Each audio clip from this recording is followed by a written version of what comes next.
फटाक 30 सेकंड में हर खबर डाउनलोड कीजिए तक ऐप।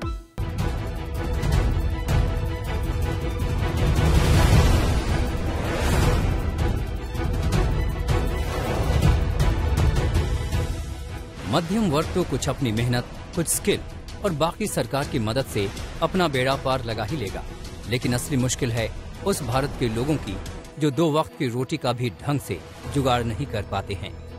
ऑक्सफैम की रिपोर्ट में जो खुलासा हुआ है उसके मुताबिक मार्च 2020 से नवंबर 2021 तक करीब 4.5 करोड़ लोग गरीबी रेखा के नीचे पहुंच गए हैं, जबकि इस दौरान 40 लोग अरबपति बन गए हैं।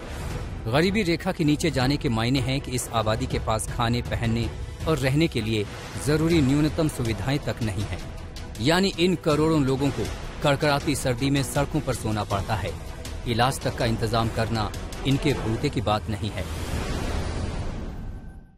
यहीं सोते हैं सर। ठंड तो सर अब क्या करें, अब ठंड तो लगती है। जहाँ से भी लेके जितने भी सेंटर हैं सबसे पूछ ले, मेरे को अभी लेके चलो आप।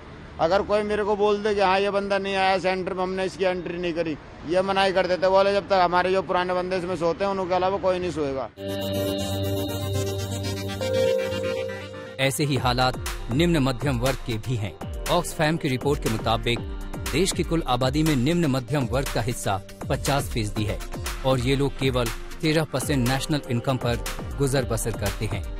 वहीं महज 10% अमीरों के पास देश की कुल इनकम का 57% है। इनकी अमीरी का अंदाजा इसी बात से लगाया जा सकता है कि टॉप 10 रईस देश के सभी स्कूलों और कॉलेजों को अगले 25 सालों तक फंड कर सकते हैं। एजुकेशन के एरिया में बजट को इस तरीके से आना चाहिए कि फीस कम करें, कम से कम 30 to 40% तो कम होनी चाहिए। गवर्नमेंट रहती है एजुकेशन के ऊपर फोकस करती है, बट उसके अलावा इंडस्ट्री पे भी बहुत करे, क्योंकि एजुकेशन करने के बाद हमारे स्टूडेंट्स तो जो है वो निकल रहे हैं, बट उन लोगों के लिए स्कोप नहीं है नौकरी का। अमीर गरीब के बीच तो आर्थिक खाई कोरोना काल में गहरी हुई ही है, साथ ही जेंडर गैप भी इस दौरान बढ़ गया है। ऑक्सफैम इंडिया की रिपोर्ट के मुताबिक कोरोना काल में जॉब लॉस में 28% महिलाएं हैं। इससे उनकी कुल कमाई 2/3 तक घट गई है।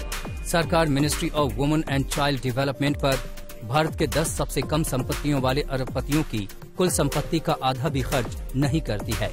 साफ है कि भारत में आर्थिक तरक्की असमान तौर पर हो रही है, जिससे देश की बड़ी आबादी को नुकसान हो रहा है। ऐसे में अब ये सरकार की जिम्मेदारी है कि विकास का फायदा सभी को मिले और सभी की आमदनी में एक जैसा इजाफा हो।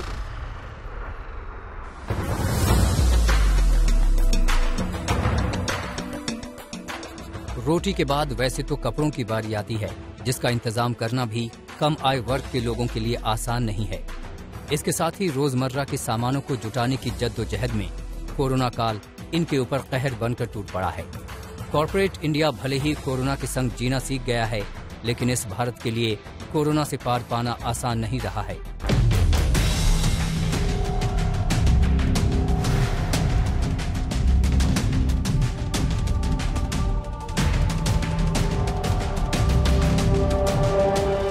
ऑक्सफैम इंडिया की रिपोर्ट के मुताबिक 2021 में भारत में 84% परिवारों की आय में गिरावट आई है। इस गिरावट के मायने समझने के लिए कुछ और मुश्किलों पर नजर डालते हैं। कोरोना से पहले 10 साल तक के 53% बच्चे पढ़ने और समझने में असमर्थ थे। कोरोना काल में यह आंकड़ा बढ़कर 70% तक पहुंच गया है। यानी जब साधन ही नहीं होंगे तो बच्चे ऑनलाइन पढ़ाई कैसे कर पाएंगे। साथ ही कोरोना काल में सरकार ने पिछले बजट में शिक्षा पर आवंटन 6% कम कर दिया था। ऐसे में अब ये सरकार की जिम्मेदारी है कि कैसे वो सबका साथ, सबका विकास के नारे को शिक्षा में भी लागू करती है और वंचित वर्ग को भी उनके अधिकार प्रदान करती है।